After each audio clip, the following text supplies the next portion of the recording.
আজকে আমি ক্লাস 5-এর পৃষ্ঠা নম্বর ৭৬ এই পৃষ্ঠা নম্বরের আজকে আমরা অঙ্কগুলো করব ১ থেকে ৫ পর্যন্ত।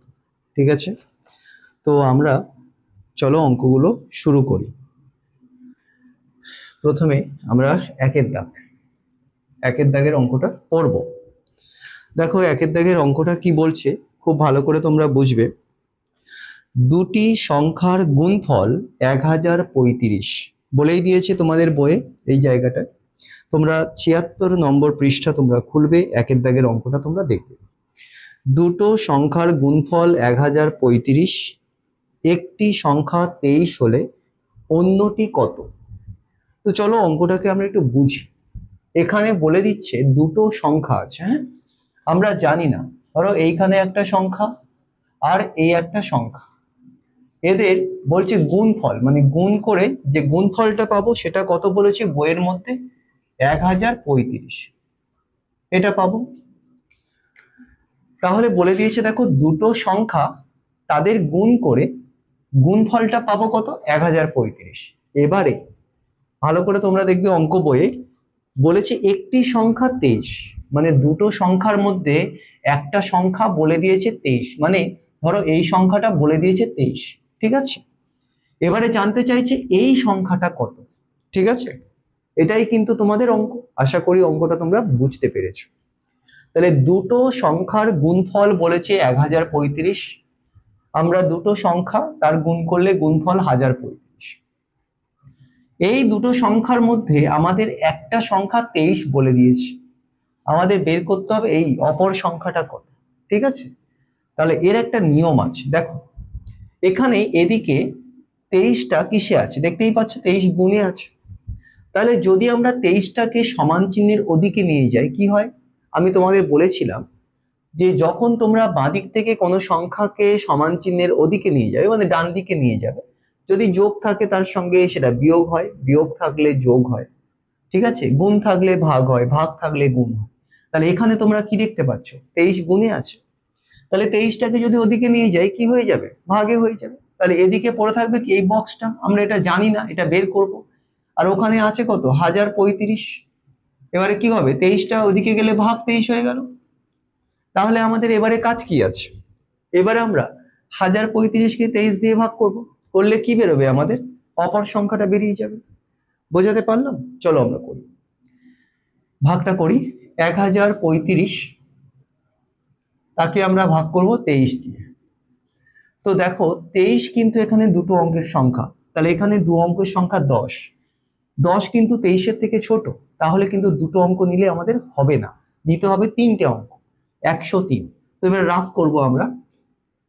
২৩ চারে কত, দেখো ৩ চারে কত হয়, ৩ চারে ১২, ২ হাতে থাকে কত ১, ৪ দুয়ে কত ৮, ৮ আর ১-এ কত, ৮ আর ১-এ ৯, ৯২, তাই তো? তাহলে ৯২ তো ১০৩-এর থেকে ছোট। তো আমরা ২৩ ৫-এ করি, কত হচ্ছে দেখো ৫ ৩-এ কত ১৫, ৫ হাতে থাকলো ১, ৫ দুয়ে ১০, ১০ আর হাতে ১-এ কত ১১, ১১৫। এখানে আছে ১০৩, তাহলে দেখো ১০৩-এর থেকে ১১৫ কিন্তু বড়, তাহলে আমরা ১১৫ দিয়ে নিয়ে বা লিখতে এখানে পারবো না। তাহলে আমরা কি করব, ৫-এর কম সংখ্যা কি এখানে ৪, ৪ নেব, কারণ ২৩ ৪-এ ৯২। তাহলে এখানে ৪ লিখলাম, এখানে লিখবো ৯২। এবার আমরা বিয়োগ করতে হয় আমাদের, ২-এর পরে ৩ কত ঘর, ১ ঘর, হাতে কিছু নেই তো, তাহলে ৯-এর পরে ০ মানে কত ১০ ধরবো, ৯-এর পরে ১০ কত ঘর, ১ ঘর, হাতে কত থাকে ১, ১ এ ১ মিলে গেলে ০, তাহলে ১১, পড়ে আছে কি ৫, এটা নামবে। তাহলে এবারে বলো তো ২৩ কততে ১১৫, দেখতেই পাচ্ছ ২৩ ৫-এ ১১৫, তাহলে এখানে লিখবো কি ৫, এখানে ১১৫। তাহলে এই হয়ে গেল আমাদের কি অপর সংখ্যাটার ভাগফলটা। তাহলে অপর সংখ্যা কত ৪৫। তাহলে আমরা লিখবো অতএব দিয়ে অপর সংখ্যাটি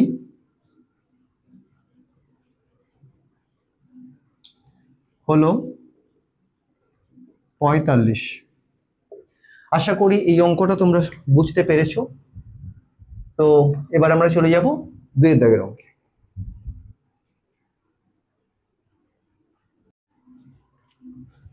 তো আমি তোমাদের 2 দাগের অঙ্কে চলে এসেছি। এই অধ্যায়ে যতগুলো অঙ্ক আছে, মানে এই চ্যাপ্টার, মানে এই দাগ নাম্বার যে 76 নম্বর পৃষ্ঠাতে যতগুলো অঙ্ক আছে, এই অঙ্কগুলো কিন্তু তোমাদের পরীক্ষাতে এই ফার্স্ট সামেটিভ যে প্রথম যে পরীক্ষাটা তোমাদের হবে তার জন্য কিন্তু এই অধ্যায়টা, মানে এই চ্যাপ্টারটা যেটা আছে এটা কিন্তু খুব গুরুত্বপূর্ণ। ঠিক আছে, এই পৃষ্ঠা নাম্বারে যতগুলো অঙ্ক রয়েছে, ঠিক আছে। তো তোমরা কিন্তু এই পৃষ্ঠার অঙ্কগুলো কিন্তু খুব মনোযোগ সহকারে বাড়িতে প্র্যাকটিস করবে। তো চলো আমরা 2 দাগের অঙ্কে চলে যাই। 2 দাগের অঙ্কটা তোমরা দেখো, ক্রিকেট খেলার টিকিট কেনার জন্য 3টে সারিতে লোকেরা দাঁড়িয়ে আছে। ক্রিকেট খেলার টিকিট কেনার জন্য কতগুলো সারিতে দাঁড়িয়ে আছে? 3টি সারি। তাহলে কতগুলো সারি হয়েছে? 3টে। এই একটা, এই একটা, এই একটা। তো সেখান থেকে 3টে সারিতে দাঁড়িয়ে আছে তো লোকজন টিকিট কিনবে, ঠিক আছে। প্রতিটি সারিতে 4830 জন দাঁড়িয়ে আছে। দেখো প্রতিটি কথার মানে কি? এক একটা সারি। তাহলে এক একটা সারিতে দাঁড়িয়ে আছে কত? 4830 জন। মানে এই সারিতে দাঁড়িয়ে আছে 4830, এই সারিতে দাঁড়িয়ে আছে 4830, আবার এই সারিতেও দাঁড়িয়ে আছে 4830। বোঝা গেছে? সেখান থেকে 2539 জন চলে গেল। এখন কতজন লাইনে দাঁড়িয়ে আছে সেটা জানতে চাইছি। দেখো ক্রিকেট খেলা হবে, তার জন্য টিকিট কিনতে হবে। তো টিকিট কেনার জন্য লোকেরা লাইনে দাঁড়িয়ে আছে। কটা সারি হয়েছে? এখানে দেখতে পাচ্ছ 3টে, 1 2 3, 3টে সারি। প্রতিটি সারিতে কতজন করে লোক দাঁড়িয়ে আছে? দেখতেই পাচ্ছ 4830, 4830, 4830। তাহলে প্রতিটা সারিতে কিন্তু দাঁড়িয়ে আছে 4830 জন করে।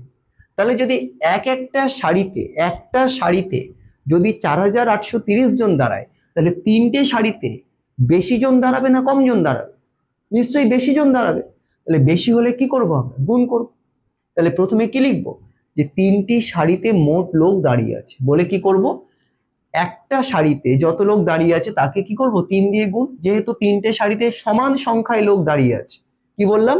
3টে সারিতে যেহেতু সমান সংখ্যায় লোক দাঁড়িয়ে আছে, তাহলে আমরা লিখব 3টি সারিতে মোট লোক দাঁড়িয়ে আছে। তাহলে লিখব 3টি সারিতে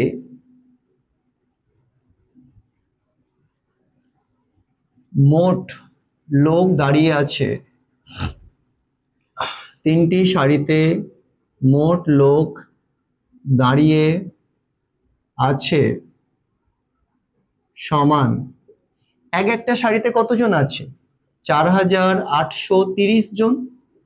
তাকে কি করব আমি? 3টে সারি হয়েছে মানে 3 দিয়ে কি গুণ করে দেব। তো দেখো আমরা 3 শূন্যে কত? 0, 3 3 9, গুণটা করছি। 3 আসতে কত? 24 4, হাতে থাকে কত? 2, 3 4 12, 12 আর 2 কত? 14। তাহলে 14490 কি জন। তাহলে 3টে সারিতে মোট কতজন লোক দাঁড়িয়ে আছে? 14490 জন, ঠিক আছে। সেখান থেকে এবারে তোমরা অঙ্কে এসো। সেখান থেকে 2539 জন চলে গেল। চলে গেল মানে কি? বাদ হয়ে গেল। সেখান থেকে কতজন? 2539 জন। তার মানে কি? বাদ মানে কি? বিয়োগ করব। তাহলে কি করব আমরা? এখান থেকে যদি 2539 বিয়োগ করি জন, তাহলে কতজন এখন লাইনে দাঁড়িয়ে আছে সেটা বের করতে পারবো আমরা, হ্যাঁ কি না? তো চলো আমরা বিয়োগটা করি। 9 পরে 0 থাকলে কত? 10 ধরতে হয়। 9 পরে 10 কত? 1 ঘর, হাতে থাকে 1, নিচের সংখ্যার সাথে 1 যোগ করতে হবে। 3 আর 1 কত? 4, 4 পরে 9 কত ঘর? 4 পরে 9 হচ্ছে 5 ঘর, হাতে কিছু নেই। 5 পরে 4 মানে কত? 14 ধরতে হয়। 5 পরে 14 কত ঘর? 5 পরে 14 হচ্ছে 9 ঘর। গুণ 5 পরে 6 7 8 9 10 11 12 13 14, 9 ঘর, হাতে থাকে 1, নিচের সংখ্যা 2, তার সাথে 1 যোগ করলে হয় 3, 3 পরে 4 কত? 1 ঘর, আর 1 এখানে বসে গেল হাতে। তাহলে কতজন দাঁড়িয়ে আছে? 11991 জন। তাহলে বোঝা গেছে। তাহলে জানতে চাইছি এখন কতজন লাইনে দাঁড়িয়ে আছে। তাহলে তোমরা কি লিখবে? এখন 11,991 জন লাইনে দাঁড়িয়ে আছে। বোঝা গেছে? তো চলো আমরা উত্তরটা লিখে ফেলি। যে অতএব দিয়ে লিখব, এখন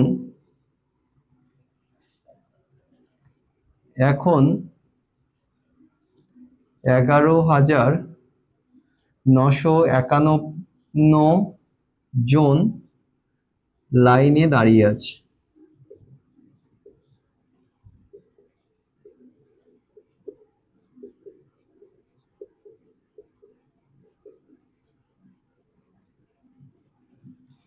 এই হয়ে গেল আমাদের 2 দাগের অঙ্কটা শেষ।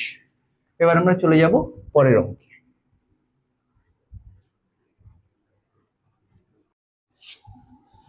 তো আমরা চলে আসব 3 দাগের অঙ্কে। দেখো ভালো করে বুঝবে 3 দাগের অঙ্কটা। বলেছে দুটো সংখ্যার যোগফল 2420। দুটো সংখ্যা, তাদের যোগফল কত বলেছে? 2420। তাদের বিয়োগফল 1224। দুটো সংখ্যা, তাদের যোগফল বলেছে 2420 এবং বিয়োগফল বলেছে 1224। জানতে চাইছে সংখ্যা দুটো কি কি। আচ্ছা তোমরা দেখো, দুটো সংখ্যা তো বলেছে, কিন্তু দুটো সংখ্যা কি কি সেটা কিন্তু বলেনি। তাহলে দুটো সংখ্যাকে তোমরা কি ধরবে? তোমরা জানোই না দুটো সংখ্যা কি কি। তাহলে আমরা জানি না মানে কি, আমরা এক্স ওয়াই ধরতে পারি দুটো সংখ্যাকে, বা এবি ধরতে পারি। তোমরা যেটা খুশি সেটা ধরতে পারো। আমি এখানে এবি ধরে করাচ্ছি, তোমরা চাইলে এক্স ওয়াই ধরেও করতে পারো। তাহলে যেহেতু আমরা দুটো সংখ্যা কি কি সেটা আমরা জানি না, তাহলে ধরে নেব, ধরি দুটি সংখ্যা হলো এ এবং বি। বোঝা গেছে? তো চলো আমরা স্টেপ বাই স্টেপ অঙ্কটা করি। ধরি দুটি সংখ্যা হলো, ধরি সংখ্যা দুটি লিখি আমরা।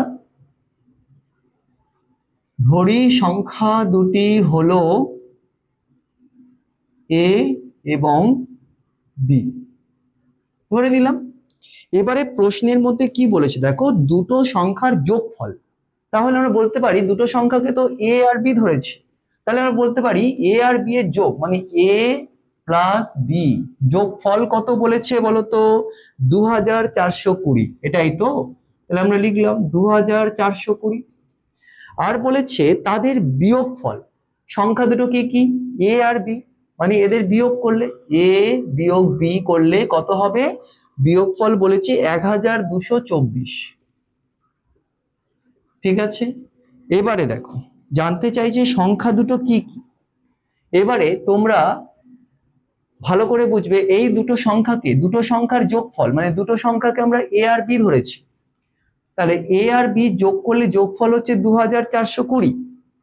দুটো সংখ্যার বিয়োগফল, বিয়োগফল কি কি? দুটো সংখ্যা এ আর বি, তাহলে এ মাইনাস বি সমান কত? 1224।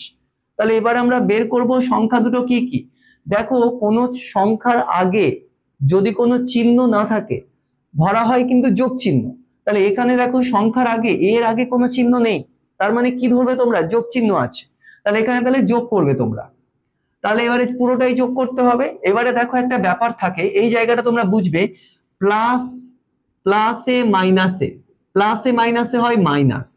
অর্থাৎ যদি থাকে +5 আর -5, তাহলে কি হয় বলতো? প্লাসে মাইনাসে কি হয়? হয় হচ্ছে মাইনাস। তাহলে 5 থেকে 5 বিয়োগ করলে কত হয়? 0 হয়। ঠিক আছে? আমি একটু ইংরেজিতে করে ফেললাম, সরি। তো ধরো যদি তোমরা 7 +7 আর -7, তাহলে বলো তোমরা +7 -7, তাহলে প্লাসে প্লাসে কি হয়? সরি, প্লাসে মাইনাসে কি হয়? প্লাসে মাইনাসে হয় মাইনাস। প্লাসে মাইনাসে কি হয়? মাইনাস। তাহলে যোগ 7 আর বিয়োগ 7, তাহলে 7 আর 7 বিয়োগ করলে কত হবে? 0 হবে। বোঝা গেল? তাহলে এখানে দেখো এই জায়গাটা খেয়াল করো, এখানে আছে প্লাস বি মাইনাস বি, তাহলে প্লাসে মাইনাসে করলে কি? মাইনাস। তাহলে বি বি কি হবে? কেটে যাবে, মানে 0, কোনো দাম নেই, তো কেটে দেবে। এখানে দেখো এ আছে প্লাসে, এ আছে প্লাসে, তাহলে দুটো এ যোগ করলে কি হবে? এ যোগ করলে কি হবে? 2a হবে। এ যোগ করলে কি হয়? 2a হয়। এবারে আমরা কি করব? সমান চিহ্ন দেব, দিয়ে এই দুটো সংখ্যার যোগ করব। 4 আর 0 যোগ করলে কত হবে? 4। 2 আর 2 যোগ করলে হয় 4। 4 আর 2 যোগ করলে হবে 6। 2 আর 1 যোগ করলে কত? 3। তাহলে দেখো 2a = 3644। এইবারে খেয়াল করো, 2a এর সঙ্গে 2 কি সম্পর্কে? 2a কখন হয়? ধরো 5a কখন হয়? যদি আমরা 5 এর সঙ্গে এটাকে গুণ করি তবেই তো আমরা 5a পাবো, হ্যাঁ কি না? 5a কখন পাবো? এই জায়গাটা খেয়াল করো। 5a কখন পাবো? যদি 5 এর সঙ্গে a গুণ করি তবে 5a পাবো। তাহলে 2a কখন পাবো? যদি আমরা 2 এর সঙ্গে a কে যদি গুণ করি তবেই তো আমরা 2a পাবো, তাই না?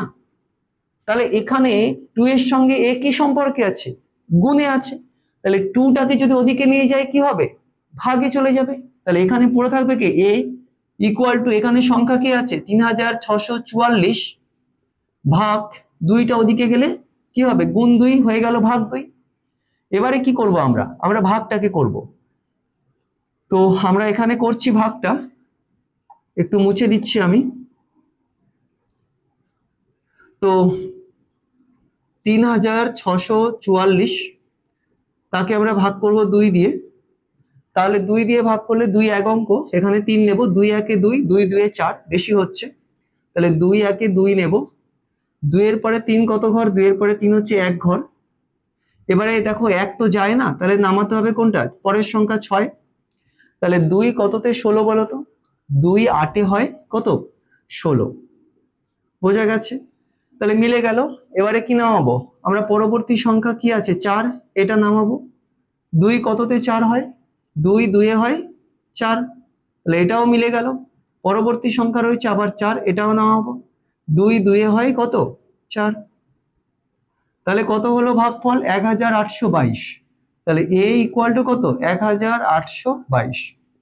দেখো একটা সংখ্যা কিন্তু আমাদের বেরিয়ে গেছে, এর মানটা বের করে নিয়েছি কত? 1822। তাহলে অপর সংখ্যাটা বের করব। এখানে খেয়াল করো, তাহলে বি এর মানটা বের করতে হবে। তাহলে বি সমান কত? আমরা এর মান তো বের করলাম 1822। এবারে দেখো দুটো সংখ্যাকে যোগ করলে কত বেরিয়েছে? 2420, তাই না? এবারে বলে দিয়েছে তো বইয়ের মধ্যে যে দুটো সংখ্যার যোগফল বলেছে 2420। তো দুটো সংখ্যার মধ্যে আমরা একটা সংখ্যা বের করে নিয়েছি। ধরো আমি যদি তোমাদের এভাবে একটু বোঝাই, এটা মুছে দিই।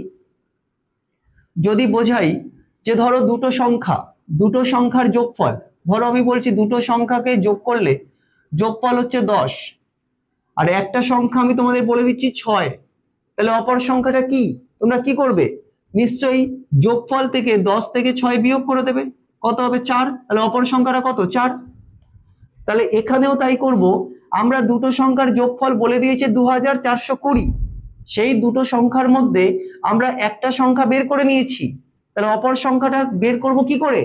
আমরা যোগফল থেকে ওই একটা সংখ্যা কি করব, যেটা বের করলাম সেটাকে কি করব? বিয়োগ করে দেব। তাহলে দুটো সংখ্যার যোগফল কত বলেছে? 2420। সেখান থেকে আমরা বিয়োগ করব কত?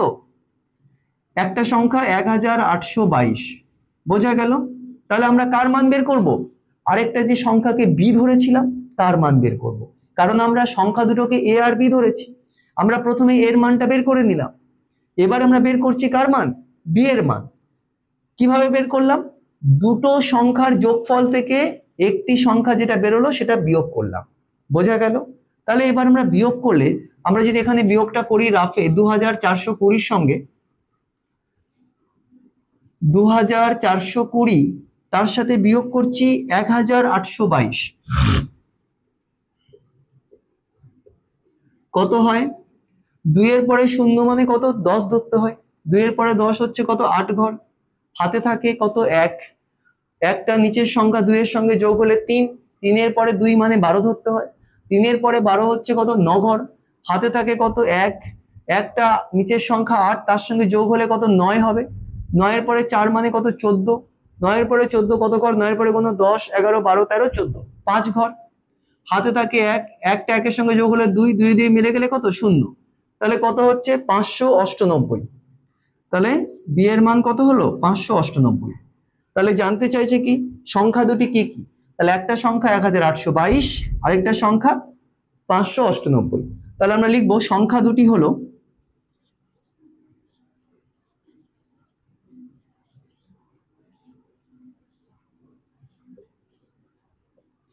1822 ও 598। তাহলে এই হয়ে গেল কিন্তু আমাদের 3 দাগের অঙ্কটা শেষ। আর যদি তোমাদের অঙ্ক নিয়ে কোনো সমস্যা থেকে থাকে তাহলে তোমরা কমেন্ট বক্সে কমেন্ট করবে এবং আমি তোমাদের কমেন্ট বক্সে কমেন্টের রিপ্লাই অবশ্যই দেব। আর যদি তোমাদের এই ক্লাস ভালো লেগে থাকে তাহলে তোমরা চ্যানেলটাকে সাবস্ক্রাইব করো আর পাশে থাকা বেল আইকনটাকে বাজিয়ে দিও। তোমরা যদি চ্যানেলটাকে সাবস্ক্রাইব করো তাহলে আমি আরো নতুন নতুন অঙ্ক তোমাদের জন্য করাতে পারবো, যে আমি বুঝতে পারবো যে তোমরা অঙ্কগুলো তোমাদের ভালো লাগছে, পছন্দ হচ্ছে এবং তোমরা বুঝতে পারছো আমার যে করানো অঙ্কগুলো। তাহলে আমি চেষ্টা করবো আরো নতুন নতুন অঙ্ক প্রশ্ন বিচিত্রা থেকে আরো নতুন নতুন স্কুলের অঙ্কগুলো তোমাদের সামনে তুলে ধরতে বা তোমাদের সামনে করিয়ে দেব, যাতে তোমরা কোনো অঙ্ক বিষয়ে যাদের ভয় রয়েছে এই ভয়টা যেন না থাকে। ঠিক আছে? তো আশা করবো 3 দাগের অঙ্কটা তোমরা সবাই বুঝতে পেরেছো। তো এবারে চলে যাবো আমরা পরবর্তী অঙ্কে।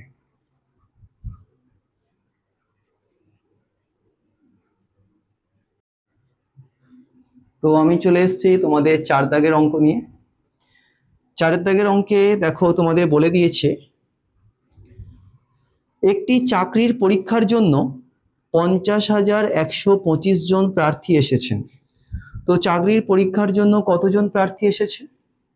50,125 জন। একটি ঘরে 25 জন করে বসতে দেওয়া হলো।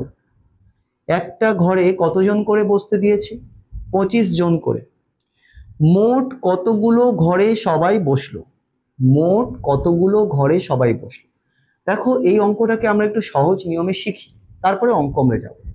দেখো যদি বলি তোমাদের বাড়িতে 10 জন এসছে, কতজন?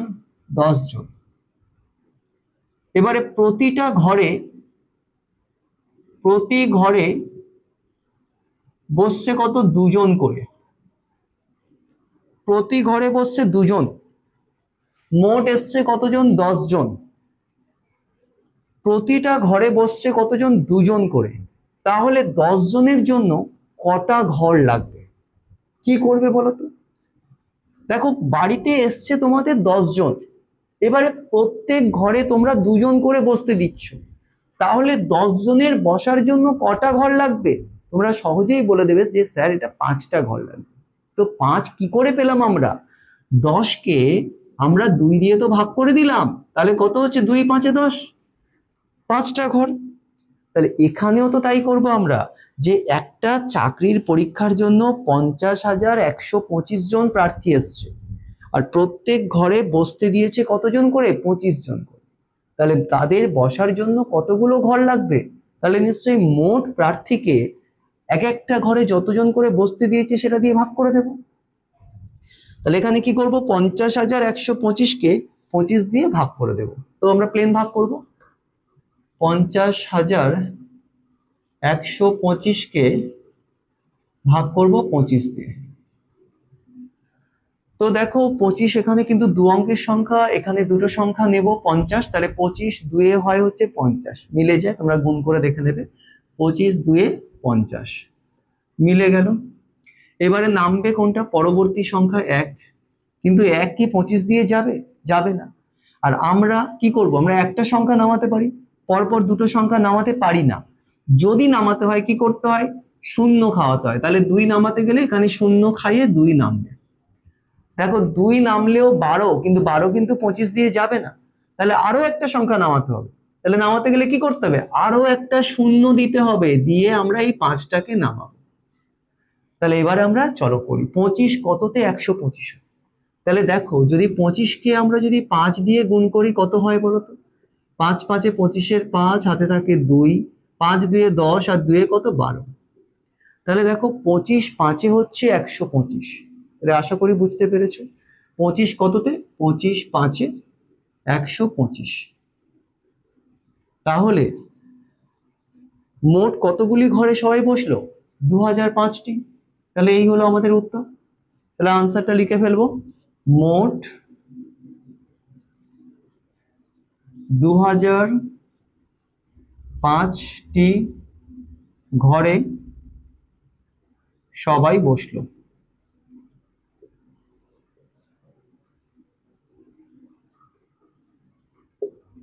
সবাই বসলো, সরি, সবাই বসলো। এই হয়ে গেল আমাদের 4 দাগের অঙ্কটা শেষ।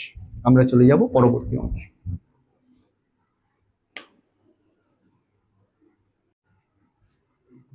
আমি তোমাদের একদম শেষ অঙ্কে চলে এসেছি। এখানে বলছে বাবা ও ছেলের বর্তমান বয়সের সমষ্টি 60 বছর। ভালো করে বুঝবে, বাবা এবং ছেলে তাদের বর্তমান বয়সের সমষ্টি কত? 60 বছর। 15 বছর পর তাদের বয়সের সমষ্টি কত হবে? দেখো, এখন বর্তমানে দুজনের বয়সের সমষ্টি, সমষ্টি মানে কি? যোগফল। মানে বাবা এবং ছেলে এদের দুজনের এখন বর্তমানে তাদের বয়সের সমষ্টি কত? 60 বছর। 15 বছর পর, 15 বছর পর মানে কি? এখনো বাকি রয়েছে। 15 বছর পর তাদের বয়সের সমষ্টি কত হবে? দেখো, 15 বছর পর কি হবে? বাবার বয়সও 15 বাড়বে, ছেলের বয়সও 15 বাড়বে। তাহলে দুজনের বয়স কি? 15। বাবারও 15 বাড়লো, ছেলেরও 15 বাড়লো। তাহলে দুজনের মোট বয়স কত বাড়লো? 15কে কি দুজন যেহেতু 2 দিয়ে গুণ করবো, কত বাড়লো? 30 বছর বাড়লো। এখন যদি বয়সের সমষ্টি হয় 60 বছর, তাহলে 15 বছর পর কত হবে? তাহলে এখন বয়সের সমষ্টি 60, 15 বছর পর দুজনের বয়স কতটা বাড়লো? 30 বছর বাড়লো। তাহলে তাদের বয়সের সমষ্টি 15 বছর পর কত হবে? এখন যে বয়সের সমষ্টি তাকে যত বছর বাড়লো সেটা দিয়ে যোগ করে দেবো, দিলেই কি হবে? আমাদের উত্তর বেরিয়ে যাবে। বোঝা গেল অঙ্কটা? এবারে চলো আমরা করি। তাহলে লিখবো বর্তমানে বয়সের সমষ্টি। তাহলে লিখবো বর্তমানে দুজনের, বা লিখবো বর্তমানে বাবা ও ছেলের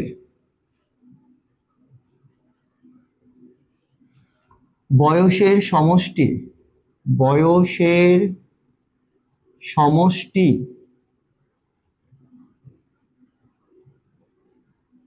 সমান কত বলেছে? 60 বছর।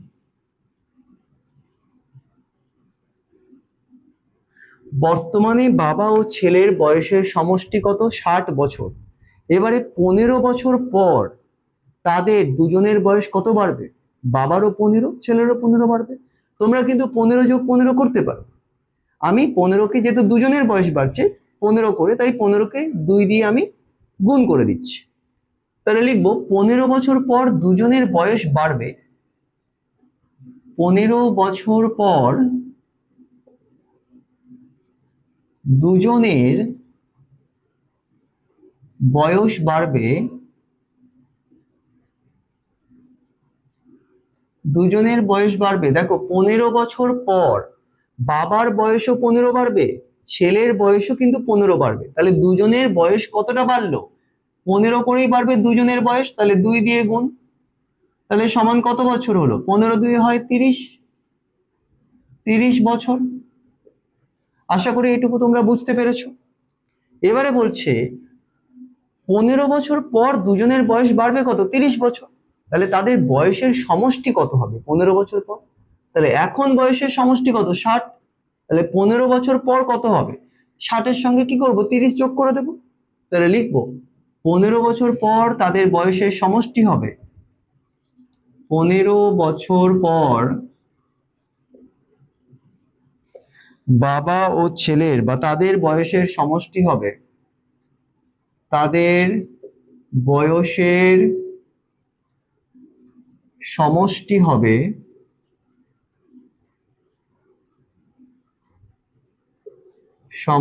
হবে বর্তমানে বয়স কত বলতো? 60। আর 15 বছর পর দুজনের বয়সটা বাড়বে কত? বাবারও 15, ছেলেরও 15, তাহলে 30 বছর। তাহলে তার সঙ্গে 30 কি যোগ, বছর লিখবো। তাহলে 60-এর সঙ্গে 30 যোগ করলে কত? 60, 70, 80, 90 বছর। তাহলে 15 বছর পর তাদের বয়সের সমষ্টি কত হবে? 90 বছর। এই হয়ে গেল আমাদের আজকের মতো ক্লাস শেষ। তোমরা যারা অঙ্কগুলো দেখছো নিয়মিত, যদি অঙ্ক ক্লাস এই ক্লাসটা তোমাদের ভালো লেগে থাকে এবং তোমরা যদি এই ক্লাসের অঙ্কগুলো যদি তোমরা বুঝতে পেরে থাকো, তাহলে তোমরা চ্যানেলটাকে সাবস্ক্রাইব করো এবং পাশে থাকা বেল আইকনটাকে বাজিয়ে দিও। এবং যদি তোমাদের অঙ্ক বিষয়ে কোনো কিছু জিজ্ঞাসা করার থাকে, কমেন্ট বক্স খোলাই আছে, কমেন্ট বক্সে তোমরা কমেন্ট করো, আমি তোমাদের কমেন্টের আনসার দেবো। Thank you so much for watching the class today.